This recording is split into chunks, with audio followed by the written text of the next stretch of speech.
The songwriter, Julie Gold, reflects on her song From a Distance. It came in, let me start over. I'm going to share with you her reflections on how, from a distance, this song came to be. So in 1978, at the age of 22, and I'm speaking as Julie right now, I came to New York in pursuit of my dreams of being a songwriter. And while dreams are essential, they don't pay the rent. For years, I worked various tense jobs while gigging at night and sending songs out whenever possible. I demonstrated vacuum cleaners, Mr. Coffees, and toaster ovens. I worked the flea markets as a proofreader for a dentist and at a Venetian blinds factory. It was a struggle. No health benefits, no money for recreational purposes, desperation, self-doubt, fear. We all know what that's like. But all the while, I clung to my dream like a life preserver. I knew why I was born, and no one could discourage me from reaching my mountaintop. I was willing to die trying. Honest, I was. I finally gave in taking a full-time job as a secretary at HBO in 1984. It was a smart move. The magic of a steady paycheck. In my spare time and evening hours, I was, of course, still gigging, writing songs, and dreaming my big dream. Now, however, I didn't have that horrible daily struggle of keeping my head above water financially.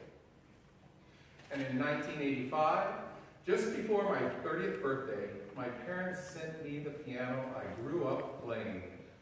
I had just served as a jury on an emotionally trying case. My brother had just married, and I was questioning my life to date, wondering what my future could possibly hold. I took the day off to be at home when my piano arrived, and I remember how it glistened in the sun as the movers lowered it off the truck. My piano, my trusted love and friend, my confidant, back together again after all these years. It came into my little one-room apartment and fit just where I hoped it would.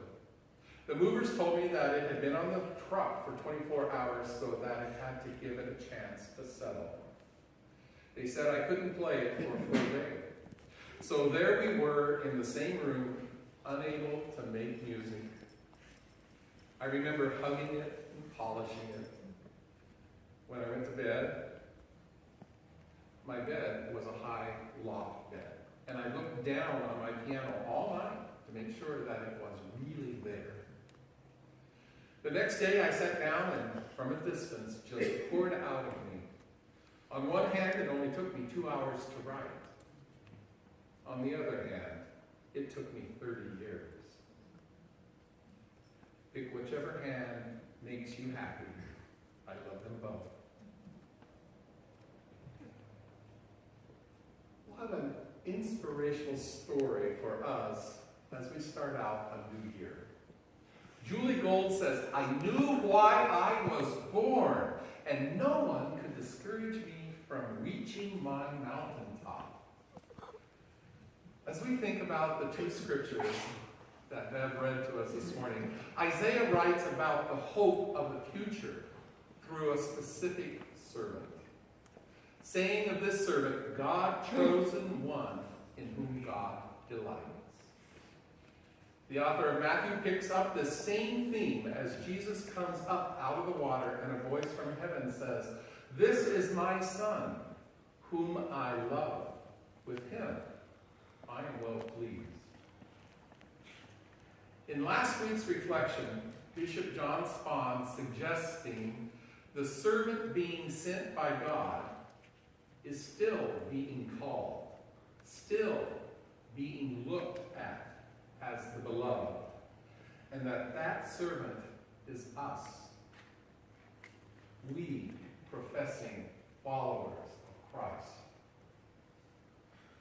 For too many generations, our theologians have presented the idea that God is distant, somewhere out there, out of sight, and out of physical reach.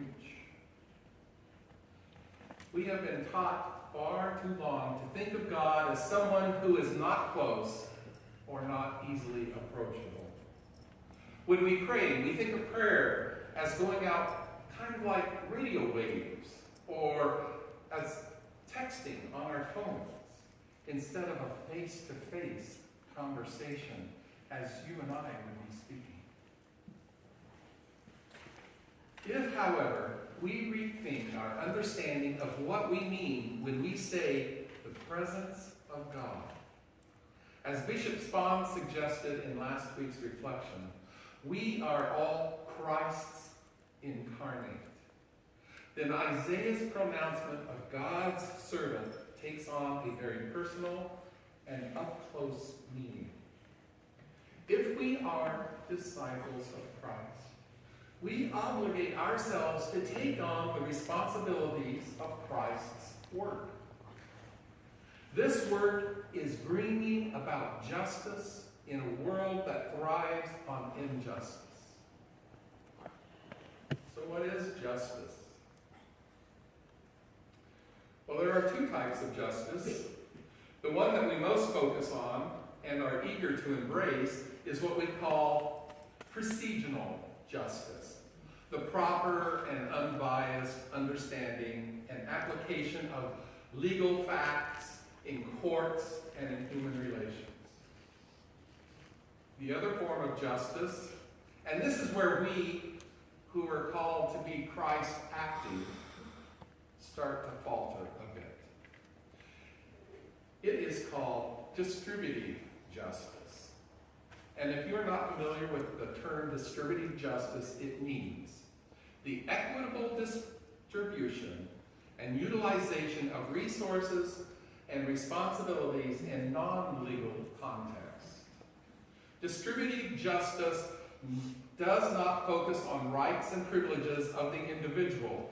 Those, how is that fair to me? Or I see so-and-so doing this. How come I don't get to do that? Or why do I have to help this other person who doesn't seem to be performing as well as I perform? Distributive justice starts by asking questions as to what types of laws have been set in place that create non-distribution of justice, that stopping the flow of just resources. What laws or social norms have we put in place that create and foster a lack of adequate health care, of adequate shelter, of mental health care, and a myriad of other social ills that we try to deal with? And please, believe me, make no mistake, my dear brothers and sisters. We as the voting public, as well as those who choose not to vote, that's everybody, have our hands in making these laws and developing societal prejudices that put up tremendous roadblocks for millions of God's children. It's pretty easy to see Jesus as the servant in this morning's text, both in Isaiah and, of course, in Matthew. But my question is, do you see the commission or the covenant between God and the servant as including you? Do you see yourself called forth to bring justice, to open the eyes that are blind, to lead out of darkness those who live in its shadows? The church as Christ incarnate has this same basic call We too are chosen by God and have had God's Spirit placed on us to bring about hope and justice. Not just legal, but distributive justice to everyone. We are called to help those who do not understand God's justice to see. And when we encounter darkness, we are to be the light.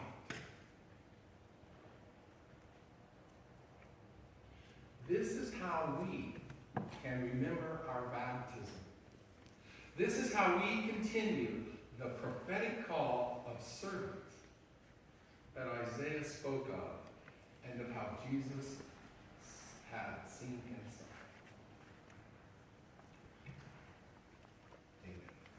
Amen. Amen.